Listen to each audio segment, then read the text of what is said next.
Два пати му пресадиле бубрек, а денес секојдневно се качува на скеле. Работи физичка работа. Гради, создава и живее со полна паре. Без пречките кои му ги поставил животот. Човекот кој инспирира промени доаѓа од Кавадарци. Блажо Сапунџиев, човек со 2 трансплантации на бубрек. Моментално работам молерај, фасади, гипс картон, лепак мрежа, абриб. Пред првата трансплантација, бидејќи бев многу мал, дете од 5-6 годишна возраст, многу не се сеќавам на тој период. После трансплантацијата се беше во ред, нормален живот имав, добри 18 години го носев тој бубрек. Нешто не ми пречеше и за школувањето, и за факултет кога тргнав, нешто не ми пречеше. Во 2020 година ми откажа од мајка ми бубрекот. Бев на диализа година и 4 месеци. Самата диализа го исцрпува телото. 15 кило ослабев за време на диализата и многу е мачно на диализа да се биде. 2021 година ме повикаа во Скопје и ми кажаа дека има од кадаверичен донор, починато во сообраќајка, и имав среќа јас да бидам едно од тие двајца. 6 месеци ми требаше време да се опоравам, не работев ништо тој период.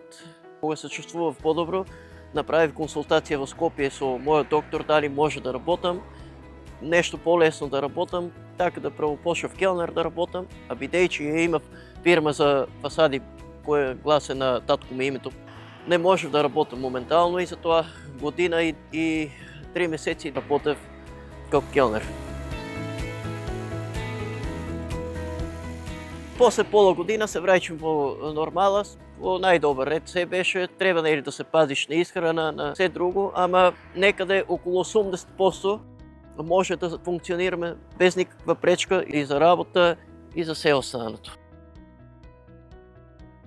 Блажо поставува фасада.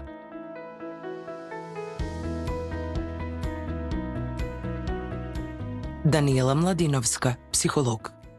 Трансплантацијата пред се ја подобрува физичката состојба кај пациентите со трајно оштетување на бубрезите, но овозможува и повисок квалитет на живот, самостојност во функционирањето и ја враќа работоспособноста кај овие луѓе.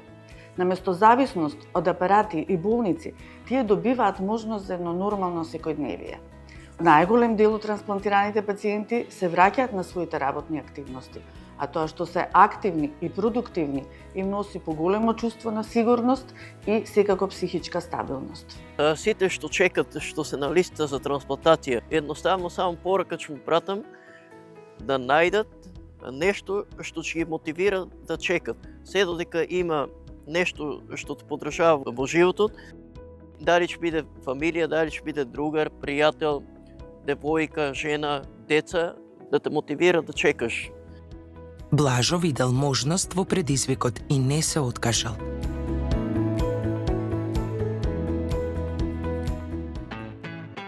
Видеосеријал На лице в лице за луѓе што ја живеат промената.